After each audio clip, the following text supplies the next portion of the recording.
Hi, I'm Lori from Lori's Country Cottage, and with Thanksgiving right around the corner and Halloween, I thought maybe we should make a very simple table runner.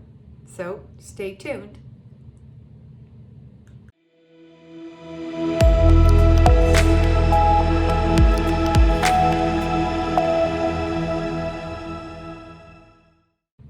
So the 20-minute table runner, or 10-minute table runner, some people call it, is a very simple, quick project that is a great hostess gift and great to throw on your table for whatever season it happens to be. Now, in June, we did a special Canada Day one that Velma showed us how to do. Now we're going to roll into that video, and Velma will show you, and at the end I will show you a few things that I have found and a few different twists to the table runner. So here you go. You can watch Velma and then stay tuned for a couple of tips and tricks at the end. Hi, I'm Velma from Lori's Country Cottage, and today I'm going to show you how to make a 20-minute table runner. These table runners are quick and easy, and like I said, they only take 20 minutes. So let's get started with one here now. And what I'm going to do first of all is to show you, you need 2 pieces of fabric, a 1/2 meter of fabric for your backing and 0.3 of a meter of fabric for your center. So what you're going to do first of all is take your fabric, and you want to make sure that it's square, because if it's not square, your table runner is going to have a twist in it. So take your 2 selvage ends and you're going to put them together. And as you can see here at the bottom, I do have quite a bit of a runkle going on there. And you're just going to keep scooting the selvage edge along the top here until it's nice and square. And you can see how much we're out on the sides. So once you've got that laying nice and flat, then you're going to lay it down onto your mat. And I've already straightened the backing. So I've got it laid here on the mat. You're going to take and line up one of your lines along the folded edge. That ensures that your ruler is straight. Just check your piece at the side, and you want to scoot it back a little bit so they get both layers in there. And then you're just going to cut that off. And you're going to do the same on the other side. You'll have to turn your mat. Again, line up a line with your folded edge, double checking that you've got both layers of fabric here. And cut. Good way to check is always just make sure you've got a full strip there. So that's our back piece ready.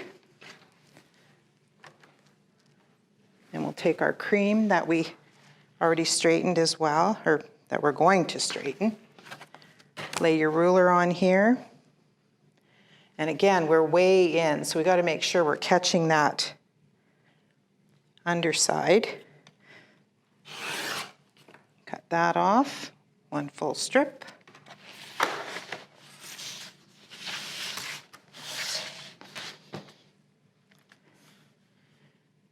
Again, line up your folded edge with a line on your ruler.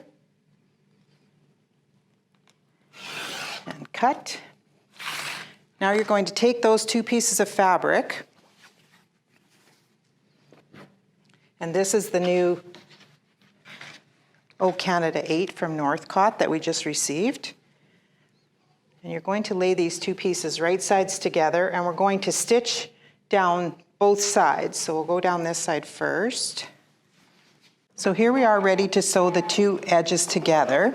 I've laid the pieces right sides together, and I'm going to stitch down the long side, keeping your edges even. 1/4 inch seam allowance.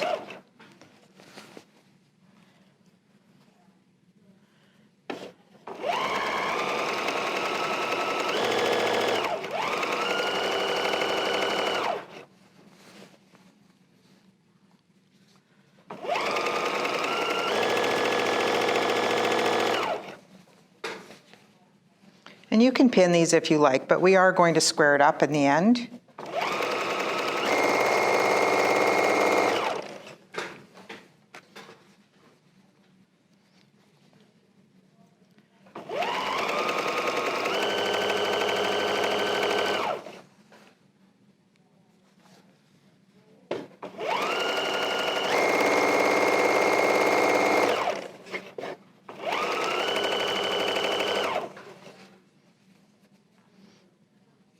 don't worry if the ends don't match. If you have two different lines of fabric, they probably won't.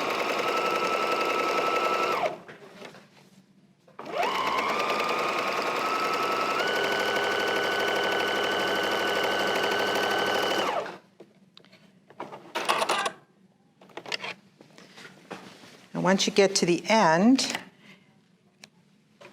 you can go press if you like, or just, now you're going to take this full piece and join it with the other side.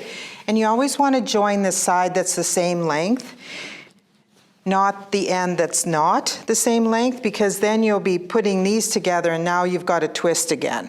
So always make sure you put the same top together to start sewing.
There, so now you have your two pieces together. And what has happened is now you have a tube. So what we're going to do now is press these towards your outer border, which is what the backing comes around and forms an outer border. So now we're going to press these towards the outer border and then press the borders. So I've made a small one here, and so what this one is from a fat quarter, you're going to cut a 12-inch piece and a 6-inch piece and sew them together just like we did with the large one. So now I've got my seams pressed towards my border, and we're just going to clean up the top and the bottom here. So lay it nice and flat, getting your ruler again even with your seam allowance or the fold. Cut that end off. And this is like I was saying, that you might not have a piece that they match. So now it doesn't matter because we're going to lay this on here, line up the fold with our ruler and cut this off. So now this is nice and straight. So now what we're going to do, and I have a little ruler that I just like to use. So we're just going to measure from the seam out. Actually, we need to flip this right side out first.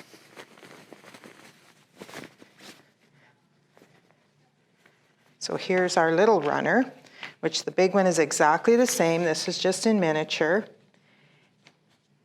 And on the big one, your borders are going to measure about 1 3/4 inches. On this one,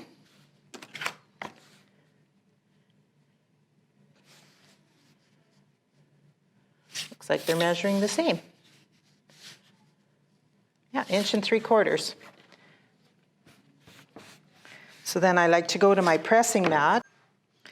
Okay, so now we're at the pressing mat, and it might be hard to see on this mat. I didn't realize that. Anyway, you're going to have 1.5 inches on each side here, and you're just going to take and give that a little press out like so. And I just kind of scoot my ruler down as I go.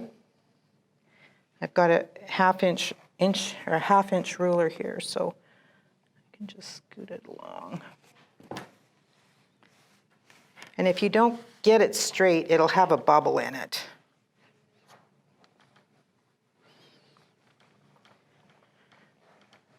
Give it a nice little press. So now we're almost done. What you're going to do now is there's two different ways to do this, and I did it on the big one and I'll show you. You can either take the right sides and fold them together this way. Make sure that you match your two seams there because you want it to be nice and even. And we're going to stitch it across the end. Or you can go this way and match your backs. So here's the big one that I made. So on this end of the runner, I took and I matched the back together. Again, making sure that everything's lined up nicely here because you are going to see these and you're going to stitch across the end and then just turn that point right side out.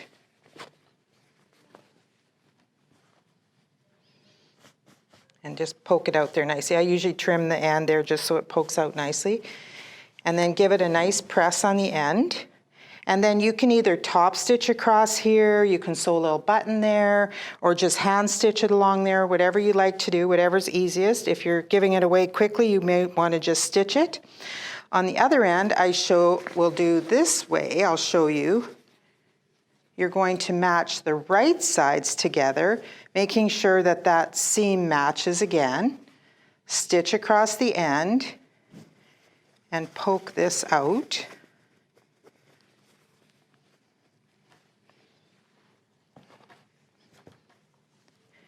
So when this one is done, your little point is to the back. This way, your point is to the front. So it's entirely up to you how you want them to look. It's just a nice, quick, and easy way to finish off the ends. So here we are with both the ends together. So you pick which one you like the best, if you want it to be facing in or you want it to be facing out. It gives two totally different looks. So that's my table runner for today. So here's my first table runner. And what I did was I cut this fabric on the length. I wanted the pumpkins to run end to end rather than across. So generally you would cut selvage to selvage. This way you have more option as to what size you can make your table runner because you cut it the length that you want. When I cut this fabric, it's 40 inches, approximately 40 inches wide. And so once I cut the selvage off the lengths, straightened the ends, I actually cut it in half and in half and had enough for 4 table runners. So my center is only 10 inches. I used 0.5 like Velma suggested for the borders. And the borders actually, as she showed you, come from the back. And so because of that, I ended up with wider borders. So remember that when you're cutting, whatever you want that motif in the middle to be, you want to add whatever width you want for borders. So if you want to have a 3-inch border and a 20-inch table runner, then you would go 20 plus the 3 inches if you wanted 3-inch borders. You would add 6 inches, so you need 26 inches for the back. You want to add maybe an inch or so for easy seam allowances. Okay, so I cut this into 4, and so it's 10 inches. You could cut it into 14 inches and have 3 table runners, or cut it in half. And so that way I had my motif running side to side. Now this one was interesting because I took the width of that panel, added what I wanted for the edges and an inch. So I had seam allowances and enough for my borders.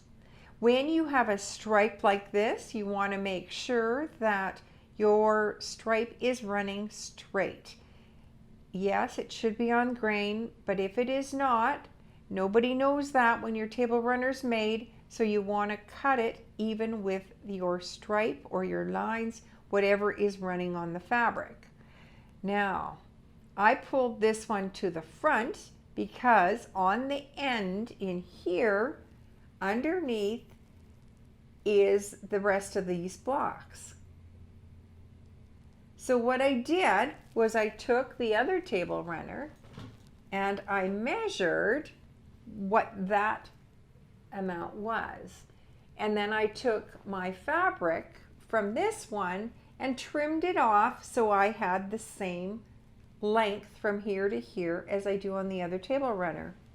Well, because the other table runner is so much narrower than this, of course it made this triangle smaller. So on here, the triangle was larger, so this amount is larger as well as longer. And so when I measured my perfect 8.5 inches to come in the middle between here, this, when it folded down, because it's wider, came further in. So I covered up my squares. Little tip for you. So what you want to do is measure the width that your table runner is going to be, your full width. Divide that in half. And then that's what this measurement is, because this is a right angle triangle.